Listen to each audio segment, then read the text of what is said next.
Introdução à Divina Vontade, lição 38. O valor da paixão de Jesus. Retomemos a lição anterior e procuremos aprofundar um pouco mais os efeitos que a paixão de Nosso Senhor produz em nós. Em nós, sim, em nós. Isso explica a insistência de Jesus para que não esqueçamos a sua paixão. Depois de Jesus ter dado a Luísa as primeiras orientações sobre como deveria se comportar, afastando-a do mundo exterior, ensinando-a a destruir o próprio eu, instruindo-a sobre como fazer isso, colocando-a em combate contra o inimigo para purificar completamente o seu interior e guiando-a no caminho da imitação de sua vida, ele lhes diz: amada minha, tudo o que aconteceu até agora foi apenas preparação. Agora quero passar aos fatos. Palavras muito claras. Tudo o que veio antes foi preparação. Renunciar à própria vontade, preparação. Desapegar-se do mundo e das pessoas, preparação. O espírito de sacrifício, de mortificação, preparação. De fato, tudo isso pode permanecer apenas no nível de palavras e pensamentos, sem realmente transformar a nossa natureza. E o que Deus quer é justamente isso, transformar a nossa natureza em amor, à semelhança da natureza divina, porque Deus é amor. Primeira carta de São João, capítulo 4, versículo 8. Por isso Jesus diz que é preciso passar aos fatos, ou seja, permitir que a nossa própria natureza seja transformada. Mas como fazer isso? O caminho é longo, porém começa por um fundamento essencial: conhecer a si mesmo e conhecer a Deus, saber quem Ele é e quem nós somos. Jesus continua: para dispor o teu coração a fazer o que eu quero de ti, isto é, a imitação da minha vida, quero que mergulhes no intenso mar da minha paixão. Quando compreenderes bem a intensidade das minhas dores, o amor com que a sofri, quem sou eu que tanto sofri e quem és tu, criatura tão pequena, o teu coração não ousará mais se opor à cruz que preparo para o teu bem. Ao contrário, ao pensar que eu, teu mestre, sofri tanto, os teus sofrimentos te parecerão pequenos. Sofrer se tornará doce e chegarás a não poder viver sem sofrer. Meta: imitar a vida de Jesus. Caminho: conhecer a si mesmo. A verdade sobre quem somos. No princípio, Deus criou o homem dotado de todos os bens naturais, e estes ainda possuíamos, mas também nos concedeu dons preternaturais, superiores à natureza humana, e dons sobrenaturais, divinos. Tudo isso estava contido em um ser criado como puro amor, a imagem de Deus. Jesus diz: eu sou amor, e criei as criaturas todas feitas de amor. Nervos, ossos, carne, tudo é tecido de amor. Depois fez correr em cada parte o sangue, dando-lhes vida de amor. Assim, a criatura é um conjunto de amor e só se move pelo amor, porque foi criada pelo amor eterno.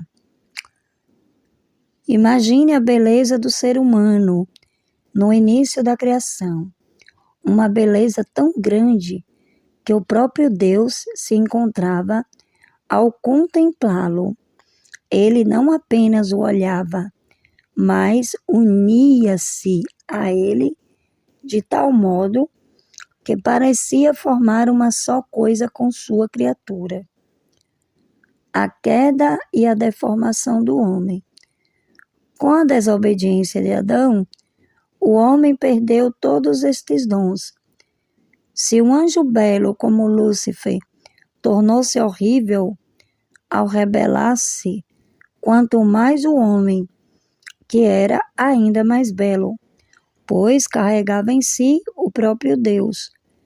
Mas como compreender a fealidade atual do homem se não conhecemos plenamente aquilo que ele perdeu?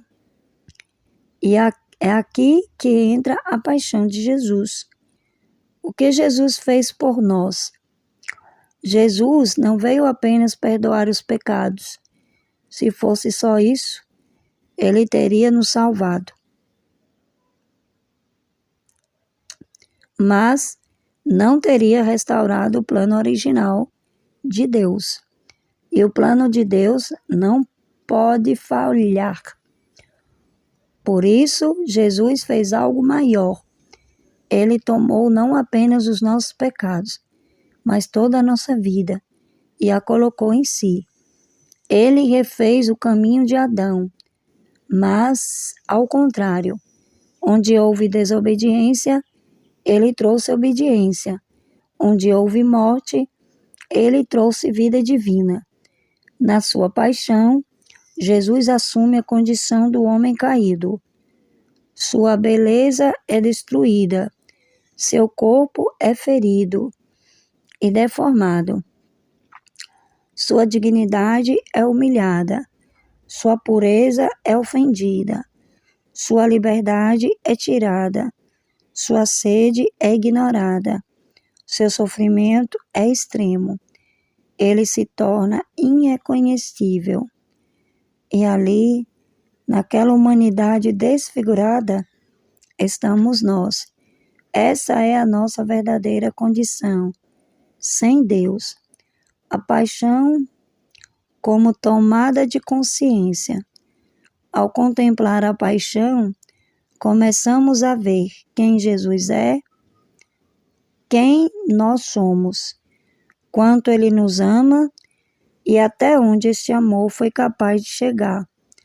Por isso, a paixão é uma verdadeira tomada de consciência. Passamos a nos ver como Deus nos vê. Luísa testemunha. Ao meditar a paixão, vi um mar imenso de luz que me envolvia, luz de paciência, humildade, obediência. E ao me ver tão diferente de Jesus, sentia como se esses raios fossem reprovações. Um Deus paciente, e tu? Um Deus humilde, e tu? Um Deus que sofre por amor. Tu, onde estão os teus sofrimentos por Ele? O pecado deforma a alma. O pecado original deformou o homem. E os pecados pessoais continuam aumentando essa deformação. Jesus explica. Ao criar a alma, vestia-a com um manto de luz e beleza. O pecado retira esse manto e a cobre com trevas e fealidade. Para remover esse manto repugnante, permiti que me lançassem no rio Cédron, ficando coberto de sujeira, por dentro e por fora. tanto que causava nojo, até os que me tocavam. Ah, quanto me custou o amor das criaturas! A finalidade, restauração total. Tudo que Jesus sofreu não foi apenas para perdoar, mas para restaurar completamente o homem à sua condição original. E o ponto culminante é a ressurreição. Jesus diz: minha ressurreição é o sol que glorifica a minha humanidade. É o fundamento de todos os bens, a glória dos cristãos. Sem ela, tudo seria como um céu sem sol.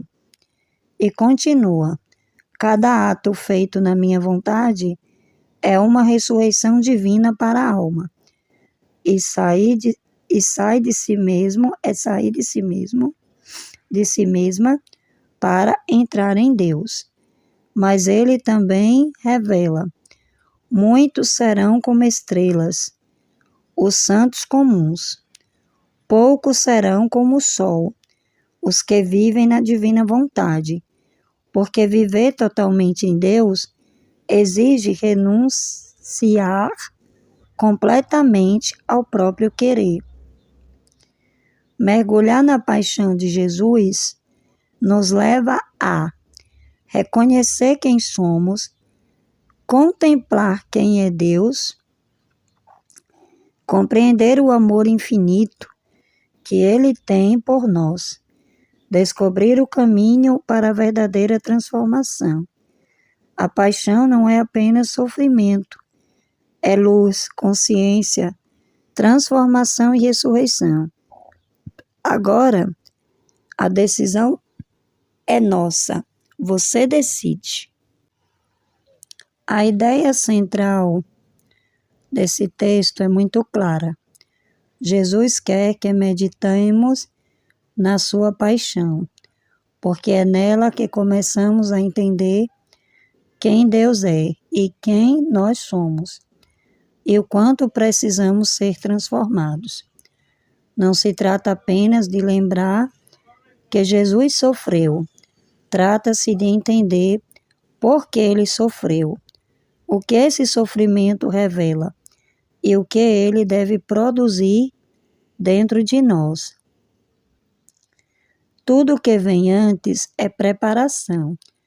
O texto mostra que Jesus foi conduzindo Luísa passo a passo, ensinou o desapego, a renunciar ao próprio querer, o combate interior, o sacrifício, mas depois ele diz que tudo isso ainda era apenas preparação. Por quê? Porque a pessoa pode até falar de renúncia, de oração, de sacrifício, mas ainda continua a mesma por dentro. Pode ter pensamentos religiosos, pode ter práticas espirituais e mesmo assim não ser verdadeiramente transformada.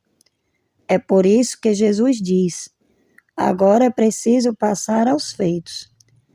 Esses fatos não significa fazer muitas coisas exteriormente, significam deixar que a alma seja mexida na raiz, no centro, na própria natureza.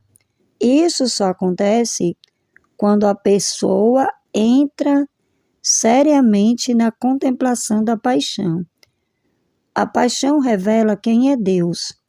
Quando olhamos para a paixão de Jesus de maneira superficial, vemos apenas dor, injustiça, humilhação e crueldade. Mas quando olhamos com profundidade, começamos a ver algo maior. Vemos o amor de um Deus em ação. Jesus não sofre por fraqueza, ele sofre por amor. Ele não está sendo apenas maltratado pelos homens, ele está se entregando para refazer o homem. A paixão mostra que Deus não ama de modo técnico. Deus ama até o extremo. Ama até entrar na miséria da criatura para tirá-la de lá. Cada golpe recebido por Jesus revela um amor que não recua. Cada humilhação revela um amor que não desiste. Cada dor revela um amor que quer salvar, restaurar e devolver ao homem aquilo que ele perdeu. Ou seja, a paixão é a prova visível de que o amor de Deus é muito maior do que o pecado do homem. A paixão revela quem nós somos. Esse é um ponto muito forte do texto. Ao contemplar Jesus desfigurado, humilhado, ferido, despido de toda aparência de beleza, o texto diz que ali está representada a nossa condição caída. Isso é profundo. Normalmente, o ser humano não vê a própria desordem. Ele se acostuma com ela, convive com o orgulho, com a vaidade, com a sensualidade, com o egoísmo, com a dureza de coração, e ainda assim continua achando que está bem. Mas diante da paixão, as ilusões caem. A alma começa a perceber: foi por mim, foi a minha dureza que ele carregou, foi a minha desobediência que precisou ser reparada, foi a minha feiura interior que ele assumiu para me devolver a beleza perdida. Então, a paixão não serve apenas para nos emocionar, ela serve para nos acordar, ela nos arranca da cegueira espiritual. Por isso o texto chama a paixão de uma tomada de consciência. Na paixão, eu descubro duas coisas ao mesmo tempo: a gravidade do pecado, a imensidão do amor de Deus. E esse encontro destrói o orgulho. Jesus não veio apenas perdoar, mas restaurar. Esse é um dos pontos mais profundos do texto. Muitas vezes pensamos que a obra de Jesus consistiu apenas em conseguir o perdão dos nossos pecados. Mas aqui a explicação vai além. Jesus não veio só para apagar a culpa, veio para restaurar o homem. Ou seja, ele não veio apenas livrar a criatura do castigo, mas reconduzi-la ao plano original de Deus.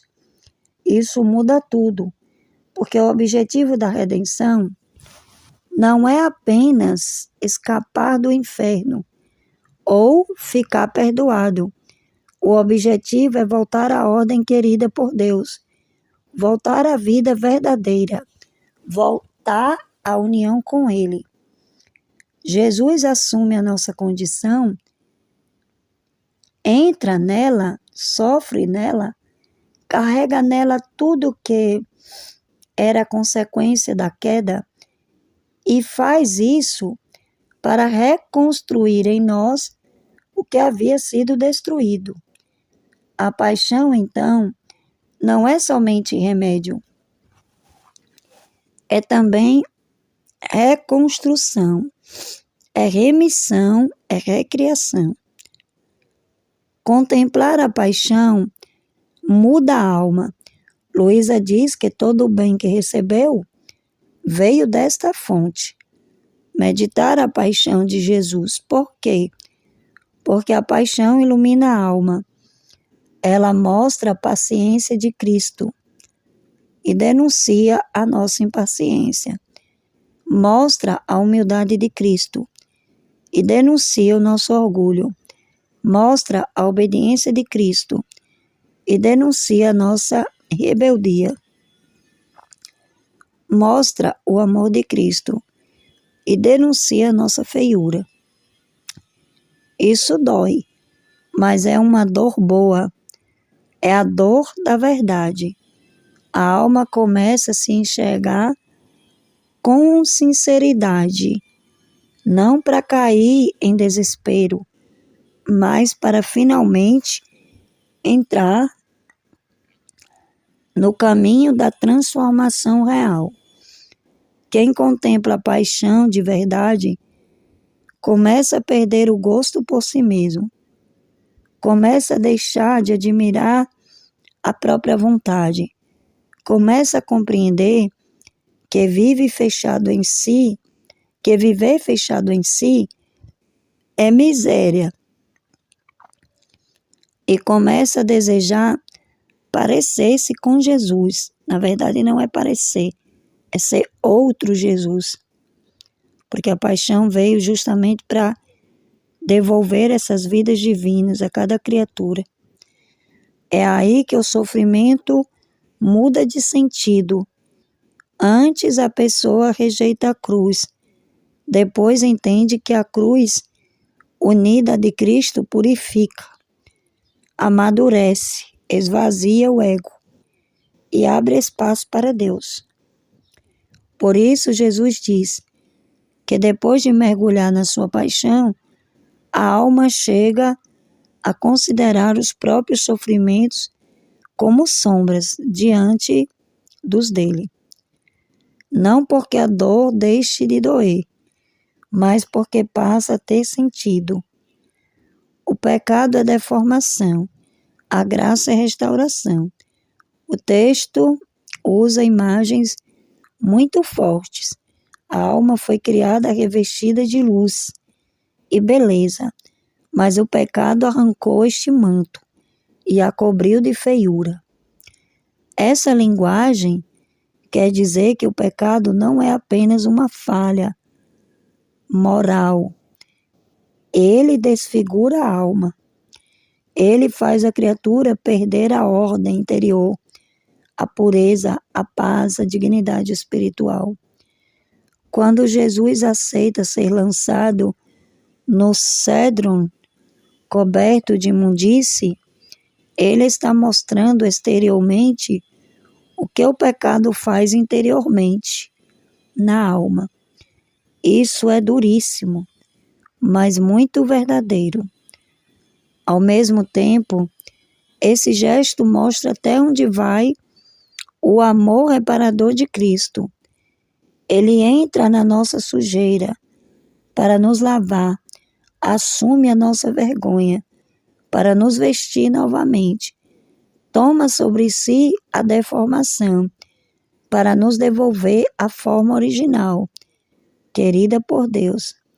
Essa é a lógica da redenção, a ressurreição completa, a obra. O texto termina mostrando que a paixão não pode ser separada da ressurreição. Se a paixão mostra o que Jesus tomou sobre si, a ressurreição mostra aquilo que ele quer produzir em nós. Ele não nos chama apenas a morrer para o pecado. Ele nos chama a ressuscitar para uma vida nova. E essa vida nova, segundo o texto, chega à sua plenitude na alma que vive na divina vontade. Isso é, a alma que não quer mais viver centrada em si, mas em Deus. A alma que não quer mais fazer sua própria vontade, como princípio de tudo, mas deixa que a vontade divina seja sua vida. Cada ato feito nessa disposição é, como o texto diz, uma espécie de ressurreição divina na alma. Isso significa que a obra de Cristo não termina no perdão. Ela quer chegar à transformação total. O que este texto quer produzir em nós? No fundo, esta leitura quer provocar uma decisão. Não quer apenas informar, quer converter. Quer que a pessoa pare de olhar a paixão como uma história distante e comece a olhar como um espelho que mostra a gravidade do pecado, a profundidade do amor de Jesus, a necessidade de morrer para o próprio eu, a possibilidade real de uma vida nova em Deus. A pergunta final do texto é silenciosa, mas muito séria. O que você vai fazer com este amor? Porque depois de compreender um pouco melhor a paixão, já não dá para continuar vivendo de qualquer maneira. Ou a alma se fecha, ou se rende, ou continua se defendendo, ou se deixa transformar.